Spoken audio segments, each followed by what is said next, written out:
Gihisgutan ang kaalam dinhi sa atong unang pagbasa nga importante kay siya nga mo'y atong ikuyog sa kinabuhi. Kay kung dili kuno ta magkuyog sa kaalam, maanam-anam gitag kahugno, maut-ot o maway kapuslanan ang atong kinabuhi. Nilingay mong tupad ing na kay kaalam o kadanghag.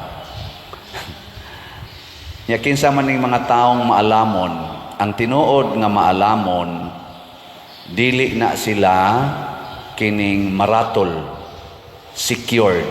Muna ang matod pa sa unang pagbasa, kaalam, sa to?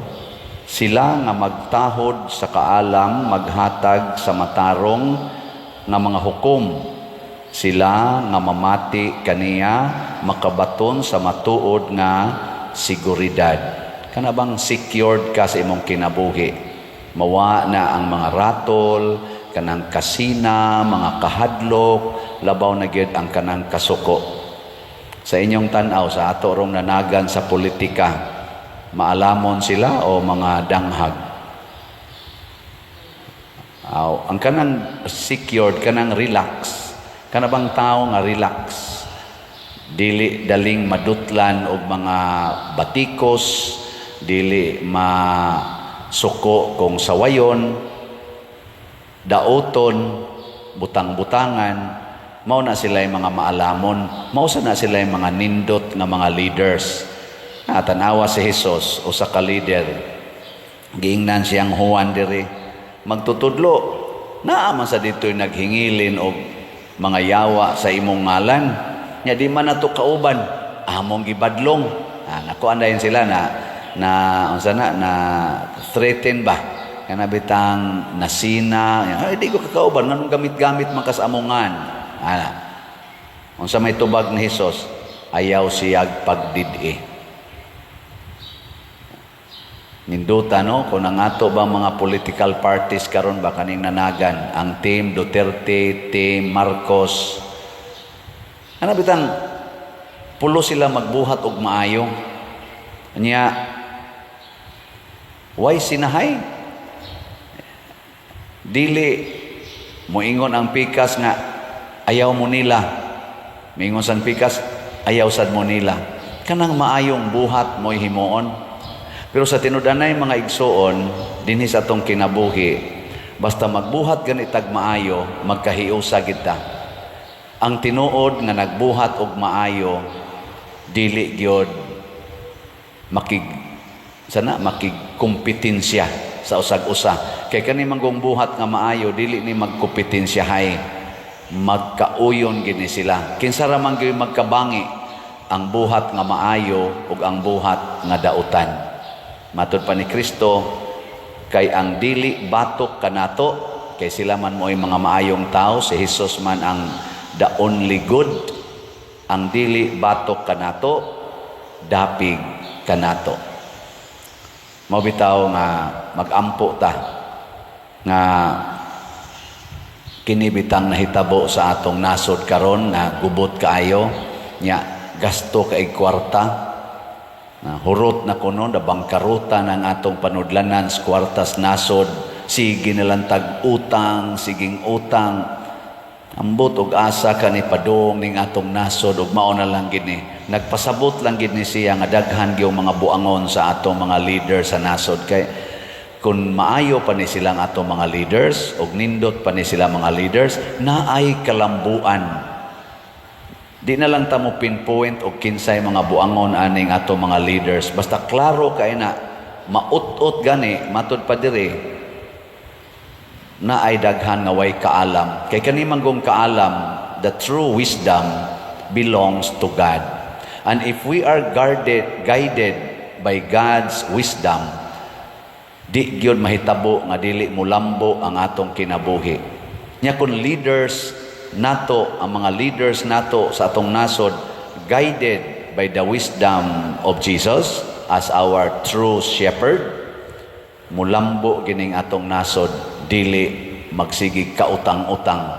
Og makautang man ta, doon na gitawag og return of investment. Kung sa tawag na ROI.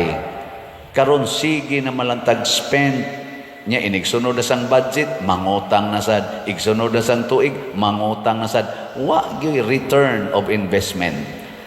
Mao nang maut-ota pasabot tawag nata na in quotation og anha ta sa business, di siya mahimong businessman kay ngano man way kaalam, dili siya bright sa iyang gigamhan na buluhaton.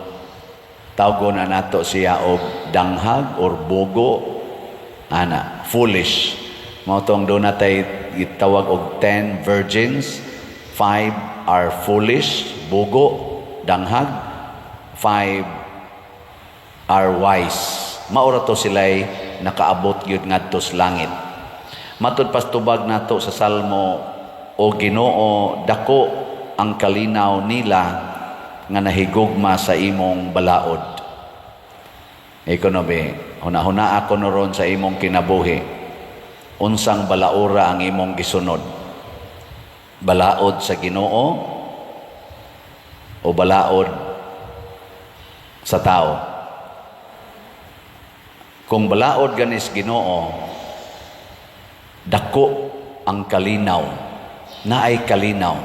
Unya kay nagubot marong atong nasod, gubot man kay na sila diyang atong mga congressmen, mga senador, inig-eleksyon, gubot man kay ta, gasunod tas balaod nga way klaro. Balaod sa tao. Ang balaod sa tao is always centered on the person, sa magbabalaod. Mo nang matod pa nila kini kunong ato mga balaod labi na din sa Pilipinas, nakasentro ra gyud sa magbabalaod. Nya sila ra say mag-usab-usab, sila ra sad mao mo adjust.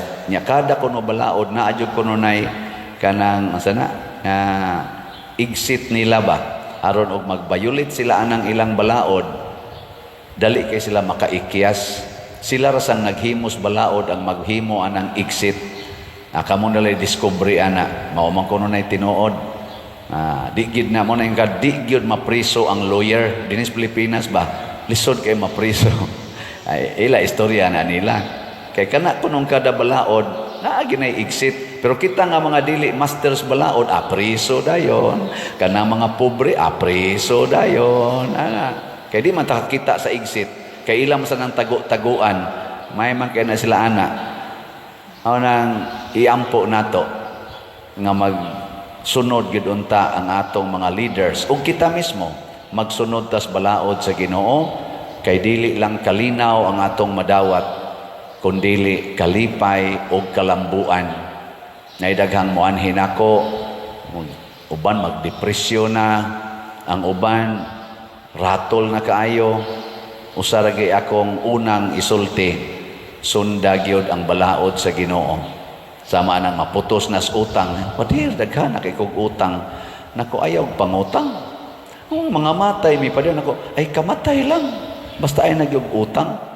O sa paman, sa to pa kung di na ka mangutang, ang sunod mahitabo makabayad jud ka sa imong utang. Di naman ka mangutang. Nya unsa may gisugo sa Ginoo, niingon dayang Ginoo nga pangayo, sana pangutang ka mo dili, pangayo. Ano mangayo ka? Kauaw sad pader, magpakauaw ta kaysa magsupak tas Ginoo. Sa maragod anang usa ka asawa o usa ka bana, unsa may sugo sa Ginoo, pasayloa lang nagkapituan kapito. Nya moingon ding asawa, magmukha ko dinhing tanga, magsigi ko pasaylo anang iyang sigig pangabit dito, or ang bana ba kay mingon, insulto mo sa nako, namabdos na siya sa iyang kabit, ako lang yapong dawaton.